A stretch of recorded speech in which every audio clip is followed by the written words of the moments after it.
பாரதிய ஜனதா கட்சியில் அதிகபட்சம் ஒருத்தருக்கு தலைவர் பொறுப்புன்னா 6 வருஷம், அவ்வளோதான். 3 years ஆஃப் 2 terms. உங்களுக்கு நான் ஒரு பெரிய ஷைனிங் எக்ஸாம்பிள் சொல்கிறேன். 1989 அதாவது 85 2 MP இருந்த ஒரு கட்சி 89 இந்த நாடு முழுவதும் மிகப்பெரிய அளவில் பிரம்மாண்டமான வளர்ச்சின்னா அது திரு அத்வானிஜி அவர்களுடைய ரத யாத்திரை நடந்தது.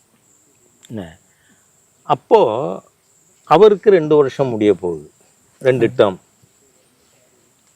அப்போ 90 அவருடைய பாப்புலாரிட்டியின் உச்சத்தில் இருக்கார். அப்படி இருக்கக்கூடியவர் மாற்றப்பட்டு டாக்டர் முரளி மனோகர் ஜோஷி தலைவராக வந்தாரா இல்லையா? நிச்சயமா. கட்சிக்கு என்ன லாபம்? 2 தலைவர் பாப்புலராக இருந்தாங்க, இப்போ 3ஆவது தலைவரும் கிடச்சிருக்காங்க. ஓகே, என்ன அதனால் நான் என்ன சொல்கிறேன், அண்ணாமலை அவர்கள் வந்தார், கட்சிக்கு 1 more addition. என்ன இப்போ திரு நயினார் நாகேந்திரன் செயல்படுறார். அதனால் பிஜேபியை பொறுத்தவரை ஐடியாலஜி சென்ட்ரிக் பொலிட்டிக்கல் பார்ட்டி.